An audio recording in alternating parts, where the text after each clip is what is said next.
This is my Bible. It's God's word. God will use this book Touch my heart. and change my life. I will read this to be wise, hear this being preached, study, meditate, memorize, and apply its truth.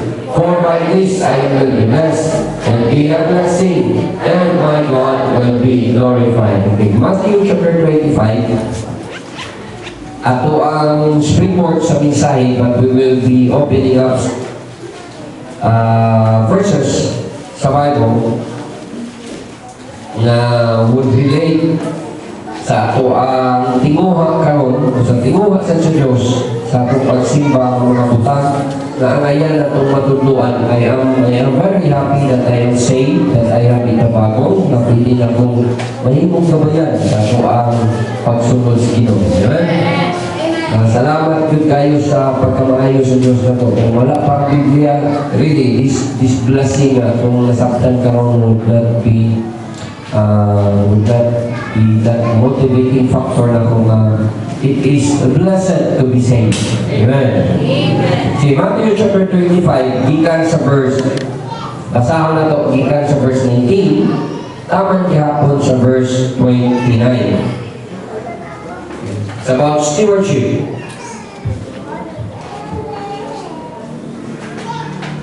Stewardship. Matthew chapter 25, verses 19 to 29. Ano mo sa inyong Bible? You can say amen. Kapag tubag na pagbasa na itong imo, the Bible says in verse 19, after a long time, the Lord of those servants cometh and reckoneth with them. So he that hath received 5 talents gave him of other 5 talents, saying, Lord, thou deliverest unto me 5 talents. Behold, I have laid beside them 5 talents more. And his Lord said unto him, well done, thou good and faithful servant. Thou hast been faithful over a few things. I will make thee ruler over many things. Enter thou into the joy of the Lord. He also that hath received 2 talents gave and said, Lord, thou deliverest unto me 2 talents. Behold, I have laid 2 other talents beside them. And his Lord said unto him, well done, good and faithful servant. Thou hast been faithful over a few things. I will make thee ruler over many things. Enter thou into the joy of the Lord. Then he which hath received 1 talent gave and said, Lord, I knew thee that thou art a hard man, reaping where thou wast not sown, and gathering where thou wast not strawed. And I was afraid, and went and hid thy talent in the earth. Lo, there thou hast that is thine. Lord answered and said unto me, Thou wicked and slothful servant, thou knewest that I reap where I sow not, and gather where I have not sown. Thou oughtest therefore to have put my money to the exchangers, and then at my coming I should have received mine own with usury. Take therefore the talent from him, and give it unto him which hath 10 talents. For unto everyone that hath shall be given, and he shall have abundance.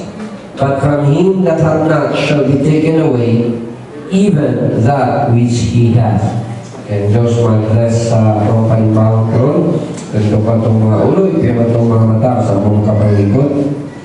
Amo na ito naman sa magkasapa, amo kang ipasilunggan sa oportunidad na yung yatag na mo na ikaroon sa mga naitikumanan. Salamat ka amo kang masimba, among natitaran na Diyos ka, na anayan na pasilunggan, Diyos na anayan ang tagan na mong panahon. Kung sumala sa imo ang isulti na mo in Matthew chapter 6 verse 33, as we seek your righteousness, as we seek first your righteousness in your kingdom, ikaw mo ay nasayod sa among mga gikinahanglan, and you will be the one who will pour out those favor for us. So muna ang among kagilauman karon, na magkaupan na mo, dili lamang among giabrihan ang among kaugalingon karon Ginoo sa imong pagpanalangin. Amo sa gila nga dunay mga butang, ang kaya na mong makakunan padayon sa among pagsunod mo, pagkinabuhi, aron kami mahimong mga kaanak kanimo na imong madeklara, well done, good and faithful servants. So muna ako kang itugyanan, kung sa pa may mga akusasyon sa yawa na nila mo, Ginoo pa sa ilo kami.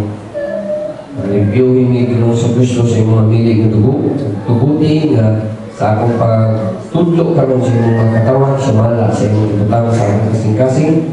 Ikaw may magagamit na ko, ikaw may mag-equip na ko sa tanin akong giginanglan, at ikaw magatutular sa kong naunang kasing-kasing. Kung ang tanang mo gawa sa kong baba, sumala yun sa imong katuyuan Ginoo, sumala sa pagpalampo sa Kristoano na pagtuo sa imong mga katawan. Nalayon kay ka na Diyos na mga pagyanan. Salamat sa presensya sa mata ko sa it's because of you we are gathered, and let it be that your name be glorified, Lord Jesus, we continue. In Jesus' name I pray. Amen. Okay, makalingkod, pareho. Ato ning nasugdan, nga kinahanglan natong masabtan, mamata ko sa nato in Matthew chapter 25, in verse 19, na anong word will give an account of ourselves unto God. Wamot ang panahon, God would reckon with us. Mga tubang ka sa Diyos, mga maghatag taghusay sa Ginoo sa itong kinabuhi. Especially, kinahanglan dili ta kalimot, nga bata ko sa nato are stewards of God. Tanan na naanato unsa na gikan sa atong abilidad, sa atong kapasidad, sa atong panahon, sa atong mga finances, everything that we have right now, we are just stewards of God's grace.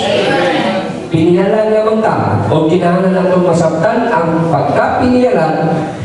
It should be a duty, and at the same time should be a delight for a true child of God. Sa tinuod nga anak sa Diyos, ang iyahang pagkapiniyalan, iyahan ng responsibilidad. Kinahanglan iyang himuon ang iyahang tanan nga mahimo, pinakamaayo nga mahimo, para mahimo siya gitawag maayo o good na steward, faithful na steward. O at the same time, he must be enjoying, kinahanglan nag-enjoy siya sa stewardship nga i-allow sa Ginoo niya. So kinahanglan sa Kristohanon, makaton siya kung sa man nila in stewardship. Okay, primarily, ato ning nasabtan na ang tanang butang sa kalibutan, ang Ginoo gaon ani. God owns everything. So, kaya ang Ginoo may tagiya sa tanan, so He is able and He is capable to give us everything kung unsay gusto nato. O galing, ingon ang Bible in Romans chapter 8, in verse 32, that God spared not His own Son. Wala ka rin niya gihikaw ang iyang buktong anak, but give Him up for us all freely. How shall all things dili niya pili nang ihatag na nila to? So kung si Jesus Christ gihatag sa Diyos nga nila to, wala nagdumili ang Diyos, how much more pa sa prabutang na gusto na tumakunan while na atas kalibutan? Diba? So God is willing and God is able to give kung unsa may gusto niya ihatag na nila to. Amen. Kinahanglan lang na maanad ta, na maplastar nato ang kagalingon to be good stewards of God, faithful servants of God. Amen. Now, sa area sa stewardship, kinahanglan natong masabtan is kanang gitawag money. Atong finances. Hello? Amen. Dili naman atong panahon, ato ang pagka-steward. Kaning atong finances. Ato sa ding pagkapiniyaran. Karon dito na ni, ato rin nasabtan, I just want to review reasons why we have money problems. Naaman tayong Diyos na hindi mo hatag na to, pero ano ang problema ng tagwarta? Unang rason na ng problema ng tagwarta, we lack knowledge. We do not know how to utsaon ta na mo-increase atong financial capacity. Kung naamagaling tayo financial capacity, kanang gitawag opportunity, the problem is, we don't know how to manage it. Nakabalon sa pag-manage, mo lang diri sa atong gibasa, kabantay ka na ay gihatagang kapasidad ng 5 talents, nag-increase into another 5 talents, so na na Ginoo, well done, good and faithful servants. Na ay gihatagang financial capacity ng 2 talents, duha ka gitawag amount. of money, ang nahitabo, nag-increase of another 2, ngayon na ginawa with God, good and faithful servant. Pero nagkatagan ko sa katahin. Ang nahitabo ang usa, instead of i-manage niya ang tarong, ang imo niya, iyalang itakuan, iyan ipaabot, iyan panghatag, kung husay niya, nagto sa naghatag, giignanan niya, maadlok magkukuli mo. Maadlok kuli mo, basin mo niya, o unsa pa lang, kay isog na ba kay ka? Dahil, ngilmig na ba kay ka nga mo? Ito na ko ay nagtilong kwarta, kung nagibutang dito sa ayuta, kung itaguan, karon abot na ka, darao. Ngayon niya nga mo, kabalo man na ikaw, maningil ko ni mo. Kabalo man na ikaw, ngilmig ko nga mo. Ano, wala ka man hindi mo gipa-increase, isa gibutang na lang mo sa bangko. Kaya gibutang mo na sa bangko, ang may mo, mag-increase unta na. So, ikaw na ani, usa sa problema na to, nganong naatay, we have money problems because we lack the knowledge how to increase our financial capacity and how to manage it kung naana. O na siya una. Ikalawa, naamang siguro tayo knowledge, pero we lack power. So, the lack of itawag action. Naatay na ibaluan na kung saan na to, kung increase itong financial capacity. Ang natay na ibaluan kung saan ito pag-manage ng kwarta, pero ang problema, hindi na ito i-apply. Amen. Kaya ita, muhimo sa itong nasaktan. Unang naitabo, knowledge is power ng ta, pero naitabo, knowledge becomes useless. It's because we don't apply it. Wala ito i-applika. Unang, ang naitabo, instead na himot ang mga mangkialamong na tao, nagpabilin ta na tama na talagtanaw while the rest of the world are enjoying the blessings na dapat ito apita. Amen. Yeah? It's because of that action. Dahil ikatulo, nga atong problema, nanong magka-problema ta kwarta, na atong tahimuon, pero may natagpiliro. Hello? May natagsugod. Pagkauman, we lack the consistency, we lack the discipline para magpalayon. Dapat yun ta, atong disiplinawan na itong kagalingon with the knowledge that we have, kinalan atong yung palayonon na atong i-aplikan, ikinabuhi, aron atong makitaan kung unsa ka-truthful ang Diyos sa prinsipyo na atong nasaktan. Ay, dili man atong piling i-prove sa Ginoo, i-prove sa atong kagalingon kung atong disiplinahon kita nga kaning prinsipyo sa stewardship tinuod. How can we prove God kung kanina prinsipyo tinuod kung hindi ka mo disiplina sa itong kagalingon? O bitaw ngayon ang Ginoo in Malakay chapter 3 verse 8 na kinsa daw rin nakamakapangawat sa Diyos. Ingon din ang mga tao, kung saan na mo pagpangawat ng Ginoo? Ingon, Ginoo makapangawat ka na ko through tithes and offerings. Ingon din sila, ha? Mo ba? Ingon, Ginoo, okay. Bring ye all the tithes and offerings into my storehouse. Ingon Ginoo. And na ay word siya nga gigamit, prove me now therewith. Silent na Lord. Prove. Probahi siya. Kanino ay ginahanglan na ito? Ginahanglan na ito mag-prove ang Diyos.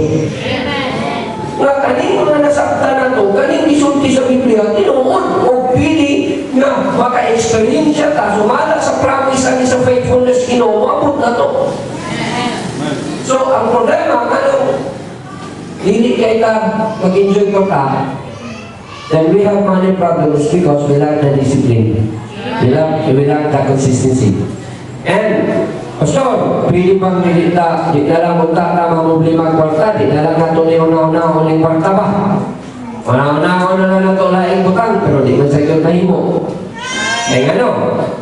Kay, kinahanglan mo yung kwarta.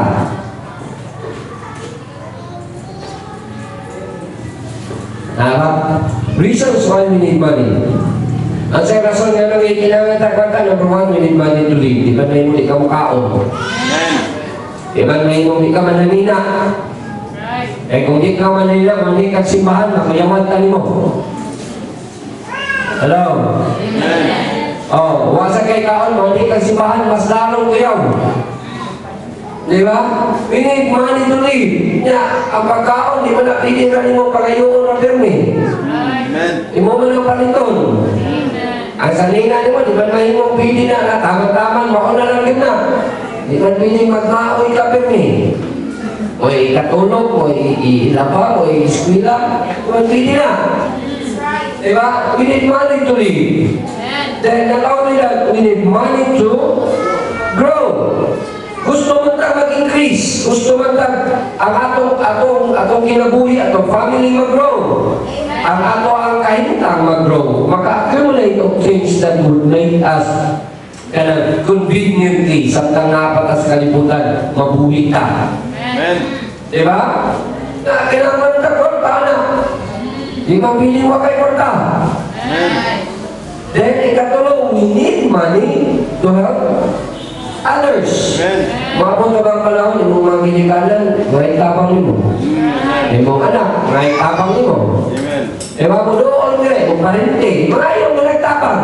Nawa kay katapang, may tabo, na mag-away na yun mo.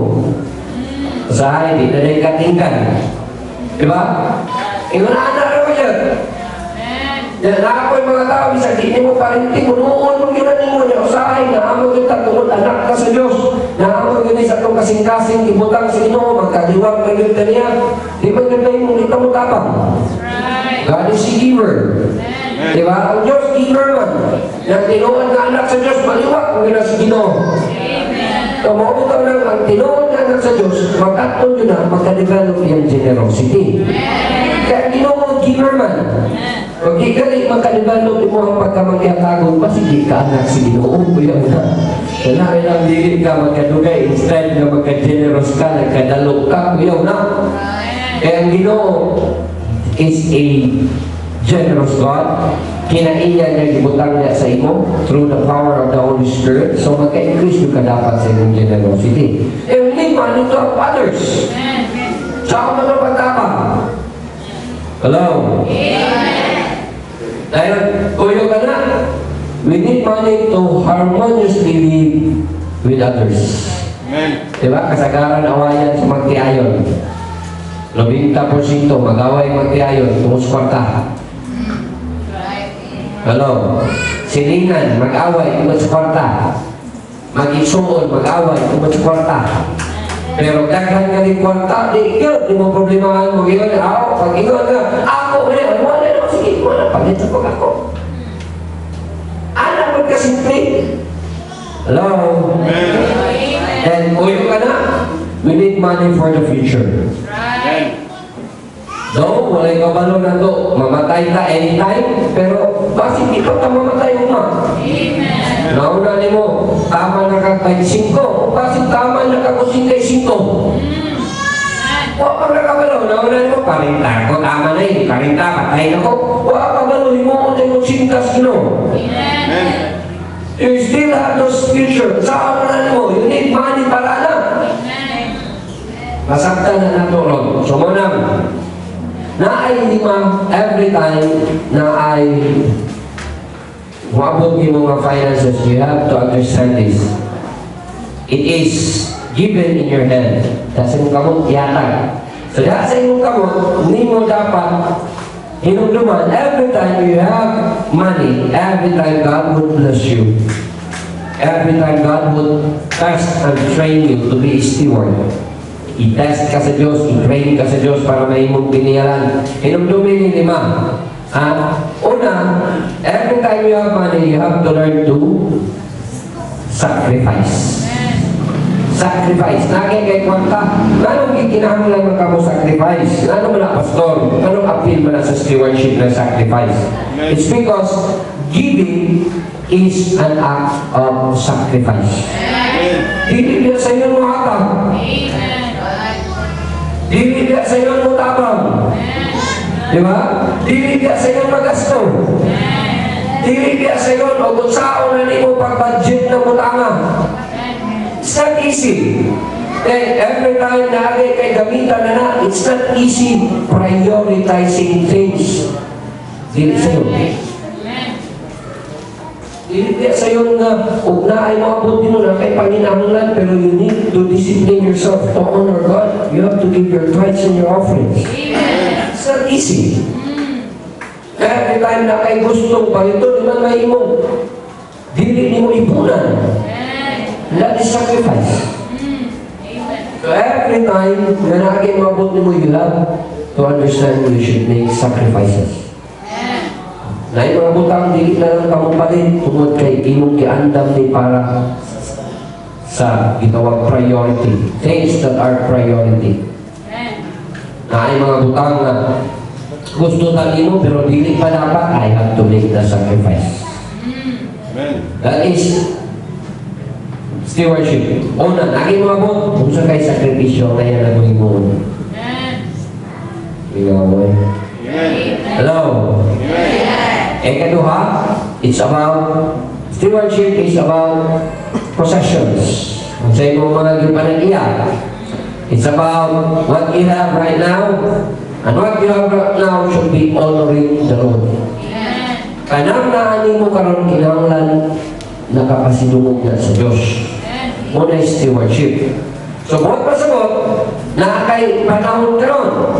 So, dapat ang imong panahon karon nga ma-enjoy, imuha na ihatag na ang Ginoo mapasidugan. Hello? Ikaduha, kung nakakay talento karon, kanang imong talento, imo nang gamiton nga para ang Diyos mapasidugan. Kaya ang Diyos may highest, ang Diyos may prioridad. So, iyahaman tanan, sa iyahaman kamuhatag ang usay. Karon pagkatanon ka sino, may kay kamukanta ng video 5. May kay kamukanta ng kanta sa mga believer, pero kapil o ka, di kay kamu apil. Hello? May kay ka ng mga computer. Facebook. Ha? Dahil ang may tabo, dili ka kabalo mo witness diya sa Facebook. Ang imong mga ibang post, imong mga pagbatik na unod-unod. I'm feeling love. I'm feeling kuhan. Puros na feeling. Na imong i-post, imong naog na picture, yan ang selfie. Mag-post on something that would help others be motivated. Pati mo lang mga Ginoo na. Everything of what we have will be record. Diya sa tubangan sa Diyos. Sayo na nila ito sa Ginoo. Yan na makasabot ka anak. So, all the possessions are, ganaan na ito, the material things, those, everything, ato sa dinatagang husay sa Diyos. Kung ang kinahanglan, every time na yung abot mo, naay-naan mo, I should make the sacrifice and my position should be honoring the Lord. Dapat nag-honor sa Ginoo. Ikatulo, about stewardship is ownership. You should understand ownership. God owns everything, even we ourselves are owned by God. Bisan kita mismo, gipanag-iya ka sa Diyos. O muna kay gipanag-iya man ka sa Diyos, dapat kaning atong inabuhi na ani ginahimo ng mga butang nga pwede nga sa dihang ang tao o ang kalibutan magtanaw na to, makita nila nga real ang Diyos na nag-iya na to. Nga tinuod na ang Diyos mo ay nag-iya na to. And how shall we do it? Usawa na ito na paghimo. Okay, when it comes to stewardship, iunahan nila. Na ay upat kapagi para itong ownership mga butangan na ito would increase itong financial capacity. 4 ways to increase our financial capacity. Unsay una, if you want to increase your financial capacity, you should be working. Hello? Mo trabaho. Ayaw pag-anad, magsige lang kang pangayo sa mama. Ayaw anad, sige lang kang pangayo sa imuhang silingan. Ayaw anad nga, wa kay himoong trabaho. Kung gusto ka, mo increase imong financial capacity, you should be working. May ka, Pastor, di pa magpupiling mo trabaho, diha nga na ako'y sweldo. O sige, dapat imong trabahoan ang dihatag sa imong ginikanan. Because work is blessed. Ingon ka niya Bible nga mga mukaon. He who does not work should not eat. Sila nga di mo trabaho, di dapat mamaon. Kita noon, usok kita mukaon, di mo trabaho. Hello? So, ingon ang Bible ay in Psalm chapter 62 verse 12. Sige, kita. Psalm 62 verse 12. God said, also unto thee, O Lord, beloved mercy, for thou renderest to every man what? According to his work. So, kung unsay mong pag-labor, God would render it to you. Sabi pa, base sa imong kakugi, inanak po ang ihatag sa Ginoo ni mga banos. So, kung nagtrabaho ka, sweating 7, 8, 9 hours a day, then your blessing will be according to those 7, 8, 9 hours a day. Trabaho mo ka sa kaulas, then your blessing would be sa kaulas. According to your word. Proverbs chapter 14 verse 23. Tanawa, magsaging yun sa Bible. Kano sana yung prophet ng tao? When? Mag-labor. Kaya ng pulong na mag-labor, una na ko lang nadunggan, mga kargador sa pantalan. Maaga na kay karga, kung sakay kay barko, may inunin, ipalabor na. Diba? Ipalabor na. O, singkolo na itong sabot. O, saan mo na yung labor? Marabaho, magamit ng kusog. Dili mahimog, marabaho kang magpuyo na If you want to increase your financial capacity, work. Trabaho. Ayaw puyo, ayaw tinapulan. Dapat kang mawaw, muingon ka, gusto kang panalangin ng Ginoo, pero wala kay trabaho. Di ka gusto mo trabaho na, gusto kang panalangin, di mahimo na. Ang mga anak, ayaw mo sige pangayong kung kwarta sa inyong hinikanan, na di ka di mo ka malungutapang sa inyong balay, isang pangukas na lang kato. Na sige mong pangayo. Tingnan mo eh. Mauwaw mo ano eh, inibuli ninyo dito sa inyo, tapang-tapang mo, bisa na lang panilihis. Ay na lang, malipay ng mama, ng papa. Yun, namin mo trabaho para sa amo. Sige lang, namin mo trabaho para sa inyo. Kanita, pagi makatrabaho. Kalau usingon ka. Unay labor. Alam ka, katagang prophet sa Diyos. Hello? Una. Ikaduha, dapat sa usa ka Kristohano niya has to consider the future. Sige. Deuteronomy, please. Deuteronomy. Ingon ng Diyos, gusto niya ang mga katawan. Deuteronomy chapter 29. In verse 32 verse 29. I'm sorry. Deuteronomy chapter 32 verse 29. Gusto sa Diyos ngayong mga katawan, mga tao na mga manggialamon. Aba? Ngayon ang ginawa in verse 28 to 29. For they are a nation void of counsel, neither there any understanding in them. Oh, that they were wise. People that are wise in Simon, they understood this, that what? They would consider their what? Later end. You are to consider the future. Sama sa kumingon, wala may kapalo na ito kano sa pamamatay. Siguro, maingon ka, awa din gusto na rin maingon nga, gusto na pong mamatay. Kung naamang galing siguro, katong grabe na yun siguro. Di na rin kayo nungtong ko. Hindi ka na sipahan. Maminaw, mawalihan. Yung mawalihan, magalay. Mag-ibig ng bigas na bin. Mag-ibig na. Di na masuntian. Kung padulungan, di na magpapadulungan. Pagtermero, usok pa kayo over.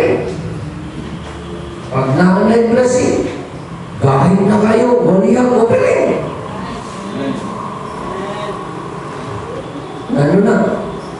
Wala giresolda na moabot ang panahon ug mapapilion gali ko Ginoo ug pilion. Kabalo ka ano daghang mga people nga disgrasya nga daot kinabuhi. Wala man giresoldaan karon nga Ginoo na. Una mamuyag ka ng believer, karon mamudaan makaningon gud nga di jud ko o mamuyag ko ng believer. Karon palang gadaan paabuton akong kabubuton sa Ginoo. Paabot ang panahon bisag maglinya pa na minilyon ka mga believer di yun ang imo matagag importansya.